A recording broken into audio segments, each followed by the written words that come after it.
میں نے شاکر علی کی طرف اشارہ کرتے ہوئے کہا، تم نے اس شریف آدمی کی دکان سے سودا لیا اور جب اس نے پیسے مانگے تو تم نے اس کو مارا اور دھکے دیے۔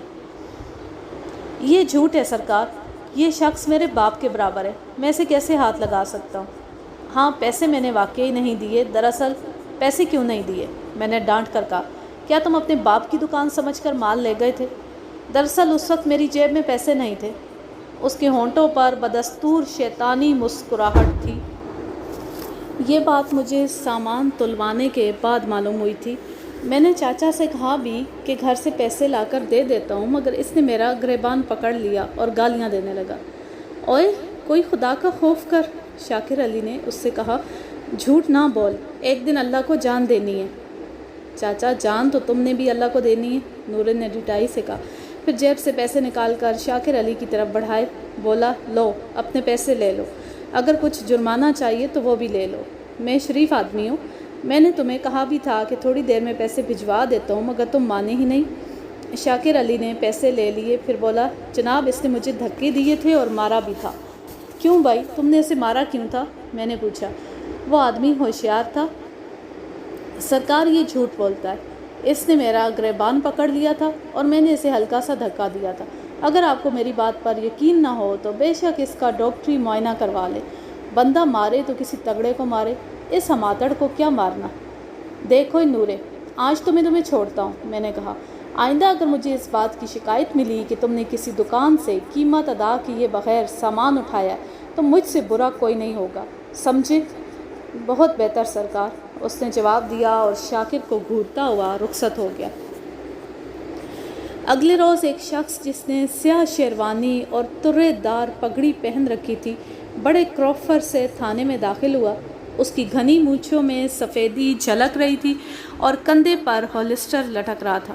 اس کے ساتھ 3 یا 4 مصاحب بھی تھے جن کو اس نے باہر روک دیا اور ایک خاص انداز سے چلتا ہوا میرے کمرے میں داخل ہوا۔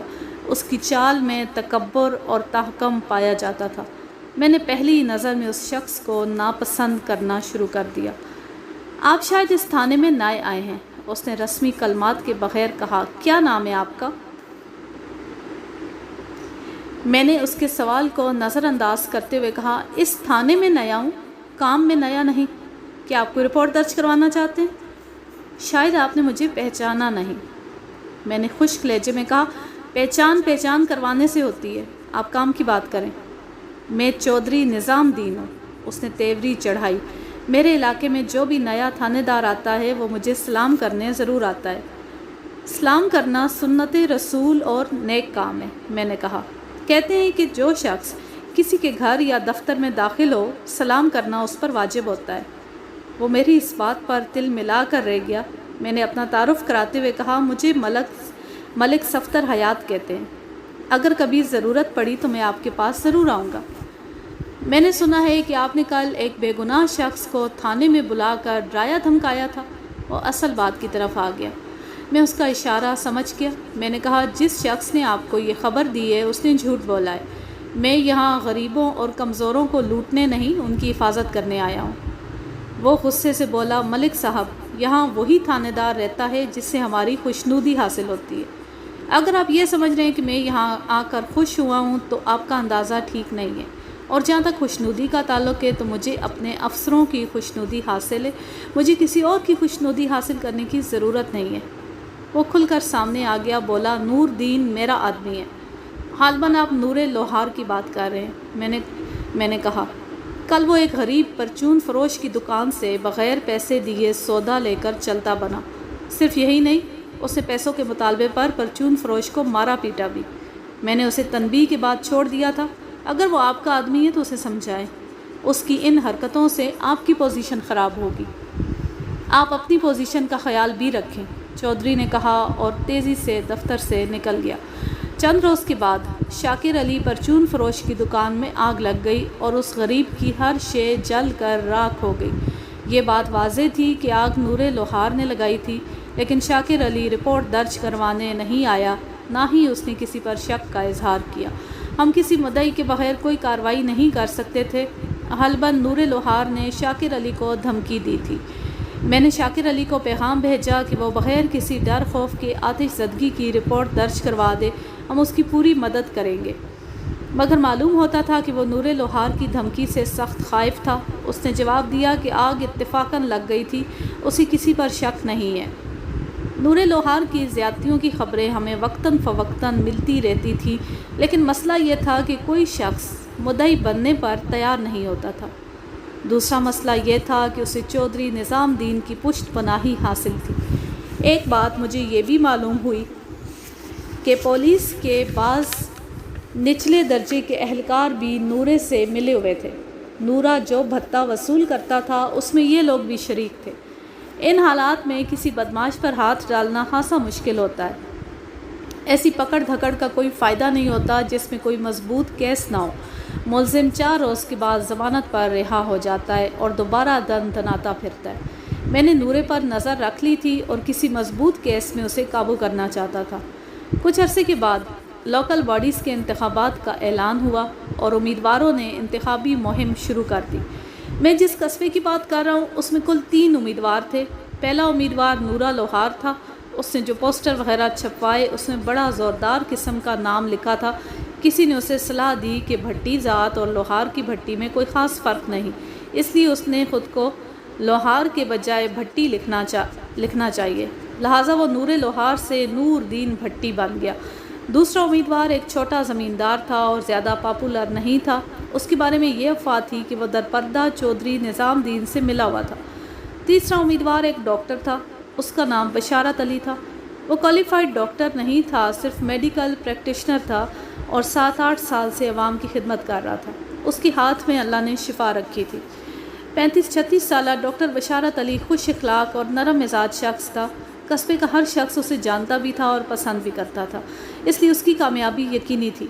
چودھری نظام دین کو جب یہ بات معلوم ہوئی تو اس نے ڈاکٹر بشارت علی کے پاس اپنا آدمی بھیجا اور اسے مشورہ دیا کہ وہ انتخابات سے دستبردار ہو جائے، لیکن بشارت علی نے مشورہ ماننے سے انکار کر دیا۔ چودھری نے اندازہ لگایا کہ معمولی ڈاکٹر ہے، اسے پیسوں کا لالچ ہوگا، لہٰذا اس نے ڈاکٹر کو اپنی حویلی میں بلایا اور مختلف قسم کے لالچ دیے، مگر کامیاب نہ ہوا۔ بشارت علی نے دستبردار ہونے سے انکار کر دیا۔ اس کے 2 روز بعد چودھری کے چند آدمی تھانے میں آئے اور کہا کہ بشارت علی کے آدمیوں نے نورے کے نہتے اور پرامن کارکنوں کو مارا پیٹا ہے، لہٰذا ان کے خلاف رپورٹ لکھی جائے۔ انہوں نے یہ ظاہر نہیں کیا کہ وہ چودھری نظام دین کے آدمی تھے۔ جو شخص ان کی ترجمانی کر رہا تھا اس کا نام غالباً خواجہ مہر دین تھا۔ میں نے اس شخص سے پوچھا کہ جن پرامن کارکنوں کو مارا پیٹا گیا ہے وہ کہاں ہیں؟ وہ لوگ مرہم پٹی کروانے گئے، اس نے جواب دیا، لیکن اس کا چہرہ بتا رہا تھا کہ وہ جھوٹ بول رہا ہے۔ آپ اپنا کوئی آدمی ہمارے ساتھ بھیج دیں تاکہ وہ موقع دیکھ لے۔ میں نے ٹوپی اٹھائی اور کرسی سے اٹھتے ہوئے کہا، میں خود تمہارے ساتھ چلتا ہوں۔ جناب آپ کیوں تکلیف کرتے ہیں؟ ایک شخص نے کہا، یہ کوئی اتنا بڑا معاملہ تو ہے نہیں، میری ڈیوٹی کے بارے میں تم زیادہ جانتے ہو یا میں جانتا ہوں؟ میں نے اسے گھورا۔ آپ لوگ ذرا صبر کریں۔ خواجہ نے دونوں ہاتھوں سے اپنے ساتھیوں کو اشارہ کیا، پھر میری طرف متوجہ ہوا اور دھیمی آواز میں بولا، ملک صاحب یہ سیاسی رپورٹ ہے، مارا ماری دونوں طرف ہوئی ہے لیکن کوئی خاص نقصان نہیں ہوا۔ ہم مخالف پارٹی پر دباؤ رکھنا چاہتے ہیں، آپ رپورٹ درج کر لیں، کارروائی بے شک نہ کریں۔ اس نے اپنی جیب میں ہاتھ مارا۔ ہم گئے گزرے لوگ نہیں ہیں کہ آپ کی خدمت نہ کر سکیں۔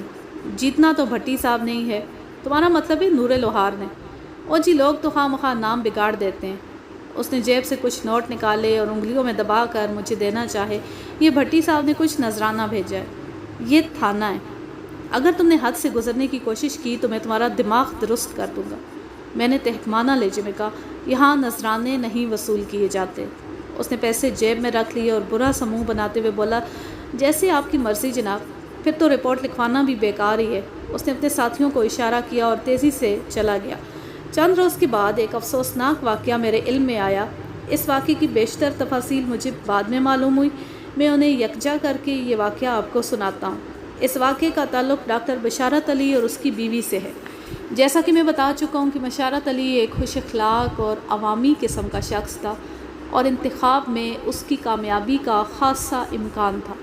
چودھری نظام دین اسے خریدنے کی کوشش کے باوجود ناکام رہا تھا، لہٰذا اسے راستے سے ہٹانے کا ایک ہی طریقہ رہ گیا تھا اور وہ تھا دھونس کے ذریعے۔ بشارت علی کی حال ہی میں شادی ہوئی تھی اور اس کا بچہ کوئی نہیں تھا۔ اس کی بیوی عذرا ایک غریب گھرانے کی پڑھی لکھی لڑکی تھی اور 4 ماہ کی حاملہ تھی۔ ہفتے کے روز رات کے 9 بجے بشارت علی اپنی ڈسپنسری بند کر کے گھر کے لیے روانہ ہوا تو اسے کچھ معلوم نہیں تھا کہ اس کے ساتھ کیا پیش آنے والا ہے۔ وہ اکتوبر کے آخری ایام تھے اور راتوں کو خاصی ٹھنڈ ہو جاتی تھی۔ سردی کی وجہ سے قصبے کی گلیاں اور بازار سنسان پڑے تھے۔ یوں بھی اس زمانے میں چھوٹے علاقوں کے لوگ جلدی سو جاتے تھے۔ جب بشارت علی گھر کے سامنے پہنچا تو اس نے دیکھا کہ بیرونی دروازہ کھلا پڑا تھا اور اندر غیر معمولی خاموشی تھی۔ وہ فکر مند ہوا اور بیوی کو آواز دیتا ہوا اندر داخل ہوا۔ جیسے ہی اس نے تاریک کمرے میں قدم رکھا، کمرے کی بتی جل اٹھی اور نصف درجن افراد جنہوں نے اپنے چہروں پر ڈھاٹے باندھ رکھے تھے اس کے گرد جمع ہو گئے۔ یہ صورتحال دیکھ کر بشارت علی کے اوسان خطا ہو گئے۔ وہ ایک شریف آدمی تھا اور ایسی صورتحال سے کبھی دوچار نہیں ہوا تھا۔ اسے سب سے پہلے اپنی بیوی کا خیال آیا۔ تبھی اس نے دیکھا کہ عذرا گھٹنوں میں سر دیے ایک کونے میں بیٹھی تھی اور دہشت سے اس کا برا حال تھا۔ تم لوگ کون ہو؟ بشارت نے کانپتی آواز میں پوچھا، اور کیا چاہتے ہو؟ ان میں سے ایک شخص نے جو خاصا لخیم شخیم تھا بشارت کو گریبان سے پکڑ کر اپنی طرف کھینچا اور بولا، ہم ناچ دیکھنے آئے ہیں۔ ناچ؟ لیکن یہاں تو کوئی ناچنے والا نہیں ہے، تم لوگ غلط جگہ پر آ گئے ہو۔ میں ڈاکٹر بشارت علی ہوں، اگر تم کو پیسوں کی ضرورت ہو تو۔ لخیم شخیم شخص نے بشارت کو دوسری طرف دھکیل دیا اور بولا، ہم ناچ دیکھیں گے۔ ناچ؟ تم دونوں میں سے کون ناچے گا، تم یا تمہاری بیوی؟ ایک شخص نے بشارت علی کو سہمی ہوئی بیوی کو بازو سے پکڑ کر کھڑا کیا اور اسے بھی اپنے گھیرے میں لے آیا۔ عذرا دہشت سے تھر تھر کانپ رہی تھی۔ وہ کبھی ایک شخص کو دیکھتی تھی اور کبھی دوسرے کو۔ جلدی بولو، کون ناچے گا؟ لخیم شخیم شخص نے پوچھا۔ میری بیوی کو کچھ مت کہو، بشارت علی نے کہا، یہ امید سے ہے، اسے نقصان بھی پہنچ سکتا ہے۔ میں ناچنے کے لیے تیار ہوں۔ ایک شخص نے اس کے ہاتھ میں پکڑا ہوا میڈیکل بیگ چھین کر ایک طرف پھینک دیا اور بولا، کپڑے اتار دو، ہم ننگا ناچ دیکھنے آئے ہیں۔ بشارت علی پر سکتہ سا طاری ہو گیا۔ وہ ایک معزز شخص تھا، اتنے لوگوں کے سامنے برہنہ ہونا اس کے لیے موت کے مترادف تھا۔ اس نے عاجزی سے منت کرتے ہوئے کہا، میں ایک شریف اور عزت دار آدمی ہوں، میرے ساتھ یہ سلوک مت کرو، میری کسی کے ساتھ دشمنی نہیں ہے، آخر تم لوگ میرے ساتھ یہ سلوک کیوں کر رہے ہو؟ لخیم شخیم شخص نے تہمانہ لہجے میں کہا، اگر تم نہیں ناچو گے تو تمہاری بیوی ناچے گی۔ پھر اس نے اپنے آدمیوں سے کہا، اتارو اس عورت کے کپڑے۔ وہ لوگ اس مذموم حرکت پر تلے بیٹھے تھے۔ عذرا کے بدن سے دہشت کے باعث ٹھنڈا پسینہ پھوٹ پڑا تھا اور اس پر نیم بے ہوشی طاری تھی۔ یوں معلوم ہوتا تھا وہ کسی وقت بھی گر پڑے گی۔ بشارت علی نے بیوی کی حالت سے پریشان ہو کر کپڑے اتارنا شروع کر دیے۔ اس کے بعد جو کچھ ہوا تہذیب اس کے بیان کی اجازت نہیں دیتی۔ یہ بات بڑی واضح تھی کہ لخیم شخیم شخص نورہ لوہار تھا۔ بشارت علی نے اسے پہچان لیا تھا اور اپنے ایک قریبی دوست کو بعد میں اس کے بارے میں بتایا بھی تھا۔ نور لوہار اور اس کے ساتھیوں نے بشارت علی کو اس کی بیوی کے سامنے ذلیل کیا اور آخر میں اسے برہنہ حالت میں گھسیٹ کر گلی میں لے گئے۔ بشارت علی برہنہ حالت کے باعث اپنی مدد کے لیے شور بھی نہیں مچا سکتا تھا۔ نورے نے اسے گلی میں لے جا کر کہا، بشارت علی، سیاست تمہارے جیسے شریف آدمیوں کا کھیل نہیں ہے، اگر باز نہیں آؤ گے تو اگلی دفعہ تمہیں اپنی بیوی کا ناچ دیکھنا پڑے گا۔ اس کے بعد یہ شیطانوں کا ٹولہ کہہ لگاتا ہوا وہاں سے رخصت ہو گیا۔ بشارت علی سردی اور احساس ذلت سے کانپتا ہوا اندر پہنچا۔ شور کی آواز سن کر کچھ لوگ گلی میں نکل آئے تھے اور صورتحال جاننے کی کوشش کرنے لگے تھے۔ بشارت علی نے جلدی سے کپڑے پہنے اور اپنی بیوی کی طرف متوجہ ہوا جو ٹھنڈے فرش پر بے ہوش پڑی تھی۔ اس نے عذرا کو اٹھا کر بستر پر لٹایا اور اسے ضروری طبی امداد دینے لگا۔ گلی میں نکل آنے والے پڑوسیوں نے اس کا دروازہ کھٹکھٹایا۔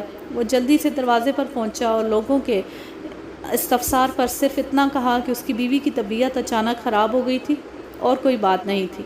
بشارت علی کی پوری کوشش کے باوجود عذرا کی حالت نہیں سنبھل سکی اور اس نے 24 گھنٹے کے بعد دم توڑ دیا۔ وہ سراسر قتل کی واردات تھی، لیکن بشارت علی نے رپورٹ درج نہیں کروائی۔